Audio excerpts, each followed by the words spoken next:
1 in 7 men will get prostate cancer, 1 in 8 women will get breast cancer, yet breast cancer receives twice the funding. Some may say it's because more people get breast cancer. Well, there are two ways of looking at it: what cancer are people more likely to get, and which one is most likely to kill you. Prostate cancer is the most common cancer, but lung cancer is the one most likely to kill you. Breast cancer in each case is overfunded. This is done due to feminists advocating breast cancer awareness. Also, researchers found that only 28 states mandate insurance coverage for routine prostate cancer screening, while 49 states mandate coverage of breast cancer screening. These things happen when you have gender advocacy for one group, but not the other. This is why a men's rights movement is needed to act as a counterbalance. Feminism claims to be looking out for the rights of men, but time and time again, we see no evidence for this. Another thing I want to talk about is the fact that males will spend 63% more time in jail for committing the same crime as a woman. In addition to that, he is twice as likely to be incarcerated when tried for a crime, and significantly more likely to be tried for a crime.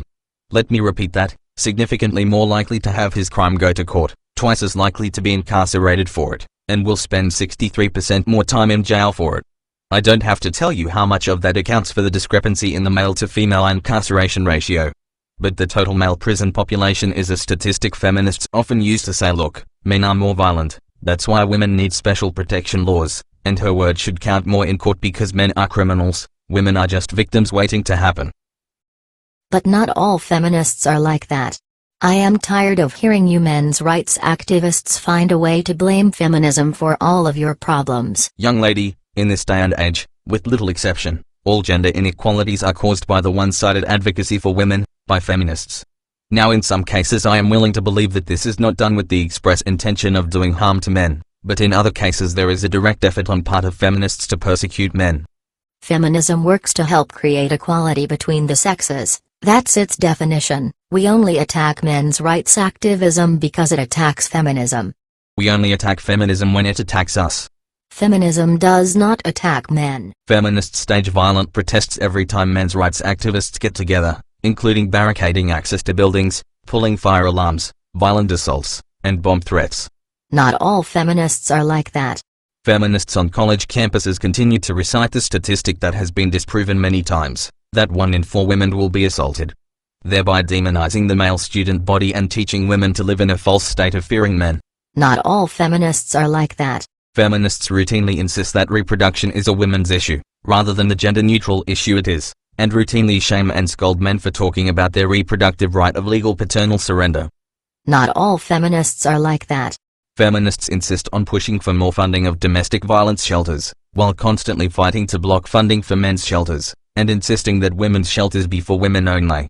Not all feminists are like that. Feminists push for the Violence Against Women Act that unfairly forces the law to assume the male of the house to be criminal. This is not gender equality, it is male persecution. Not all feminists are like that. But the bill is still passed. Where are the feminists pushing against it? Mothers in divorce court are awarded child custody 80% of the time. Feminism does nothing to fight this. Feminists aren't the ones who have made it this way. Patriarchal traditionalists who insist women are naturally better caregivers created this problem. Okay, first off, this trend of awarding custody to the mother began with the feminist-pushed legislation of the Custody of Infants Act in 1839, and then extended to include all children under the age of 16 as the Tender Years Doctrine by 1873, which soon after spread from English common law to the entirety of the Western world. But the Tender Years Doctrine is no longer in effect. It has been replaced with the best interest of the child rule, which oddly enough doesn't actually differ, in practice, to the Tender Years Doctrine. Feminists pushed for these unfair laws. Not all feminists are like that. Show me the feminists that are fighting it. Feminists push for the demonization of male sexuality. Everything to a feminist is rape. A man and woman are both drunk, she regrets having sex, and feminists claim this means her drunkenness made it unlawful for the man to accept her consent. Yet the same does not work in reverse. Not all feminists are like that. Feminists fight for female court preference by insisting that women are victims of male violence, while completely ignoring the fact that men are more often the victims of male violence. But it's still men who are committing most of the violence. Which has nothing to do with anything. Men are still the majority victims, and that's even after including rape as a type of violence. But in a situation where a woman is accusing a man of violence, Since regardless of victim rate, the male is statistically more likely to be the perpetrator of the crime than the woman's word should hold more power. That is the most backward way of looking at things. This isn't the same as a cop hearing there has been a mugging, and just assuming the perpetrator is male.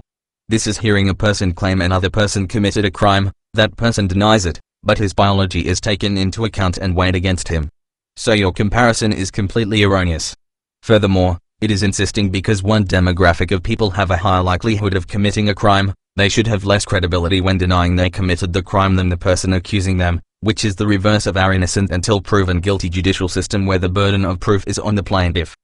I am claiming that one demographic of people, women, are less likely to perpetrate a crime than they are to be victims of that crime, in this case random rape, street violence and harassment, therefore deserve protection from the demographic of people more likely to commit that crime. Now replace sex with race, and what you have is an argument that whites and Asians ought to have special protection laws and policies from blacks and Hispanics, since in spite of the fact most Hispanic and black crime falls on blacks and Hispanics, whites and Asians are more likely to be victims of blacks and Hispanics than the reverse.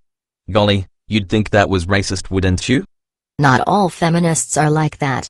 But damn it, you are. Here you are freaking arguing in favor of these rules.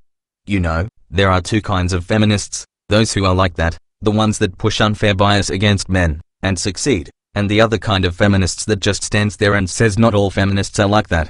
So that no one can blame feminism for the problems it creates. The problem is, the feminists that are like that, they get shit done. And the feminists that theoretically aren't like that, they do nothing to fight the feminists that are like that. Agent Vagazil, pull the trigger.